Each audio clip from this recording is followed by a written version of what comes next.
السلام علیکم ورحمۃ اللہ وبرکاتہ۔ حامد و مصلی اما بعد، معزز ناظرین و سامعین، آج آپ کی خدمت میں پیش ہے سبق نمبر 5 آسان اسلامی عقائد کتاب سے۔ بسم اللہ الرحمن الرحیم۔ انبیاء کرام سے متعلق عقائد۔ سوال نمبر 1، انبیاء پر ایمان لانا کیوں ضروری ہے؟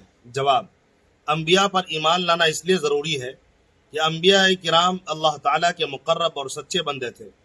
انہیں اللہ تعالیٰ نے انسانوں کی ہدایت کے لیے بھیجا۔ قرآن میں ہے کل آمن باللہ وملائکتہ وکتبہ ورسلہ، ترجمہ، سب ایمان لائے اللہ پر اور اس کے فرشتوں پر اور اس کی کتابوں پر اور اس کے رسولوں پر۔ سوال نمبر 2، انبیاء کرام کا سب سے بڑا کام کیا ہے؟ جواب، انبیاء کا سب سے بڑا کام تبلیغ و ہدایت ہے۔ قرآن میں ہے یا ایہا الرسول بلغ ما انزل الیک من ربک، ترجمہ، اے رسول، جو کچھ آپ پر اور آپ کے رب کی طرف سے نازل کیا گیا ہے اس کی تبلیغ کیجیے۔ سوال نمبر 3، کیا انبیاء علیہم السلام سب کے سب انسان تھے؟ جواب، جی ہاں، انبیاء سب کے سب انسان ہی تھے، مگر اللہ کے نبی اور رسول ہونے کی وجہ سے عام انسانوں سے بہت اعلیٰ مقام رکھتے ہیں، حتیٰ کہ تمام مخلوق میں سب سے افضل ہوتے ہیں۔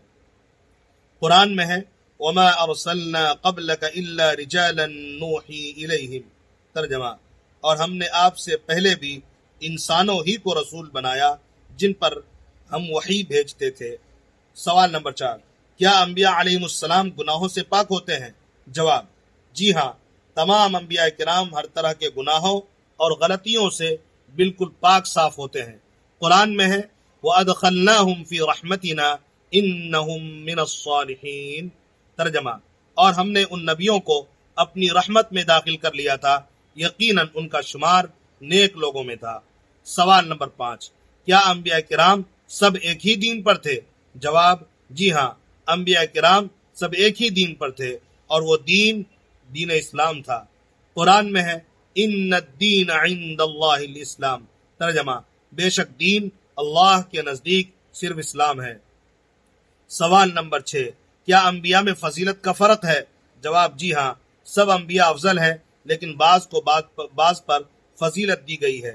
قرآن میں ہے تلک الرسل فضلنا بعضهم على بعض، ترجمہ، یہ رسول ہیں جن میں سے ہم نے بعض کو بعض پر فضیلت دی۔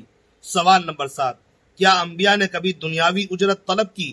جواب، نہیں، انبیاء نے کبھی دنیاوی اجرت طلب نہیں کی، بلکہ ان کا مقصد لوگوں کو اللہ کے دین کی طرف بلانا تھا۔ قرآن میں ہے وَمَا أَسْأَلُكُمْ عَلَيْهِ مِنْ أَجْرٍ، ترجمہ، اور میں تم سے اس دعوت پر یعنی اس دعوت و تبلیغ کے کام پر کوئی اجرت نہیں مانگتا۔ سوال نمبر 8، کیا عورت بھی نبی ہو سکتی ہے؟ جواب، نہیں، سب کے سب انبیاء مرد ہی تھے۔ قرآن میں ہے وَمَا أَرْسَلْنَا مِن قَبْلِكَ إِلَّا رِجَالًا، ترجمہ، اور ہم نے آپ سے پہلے صرف مردوں کو ہی رسول بنایا۔ سوال نمبر 9، معجزہ کسے کہتے ہیں؟ جواب، معجزہ ایسا خلاف عادت غیر معمولی کام ہے جو اللہ تعالیٰ نبوت کی تصدیق کے لیے نبیوں کے ہاتھ پر ظاہر فرماتا ہے۔ سوال نمبر 10، کیا انبیاء کرام علیہم السلام کو معجزات ملے؟ جواب، جی ہاں، ہر نبی کو معجزات دیے گئے۔ مثلا حضرت موسیٰ علیہ السلام کو عصا دیا گیا اور حضرت عیسیٰ علیہ السلام کو مردوں کو زندہ کرنے کا معجزہ دیا گیا۔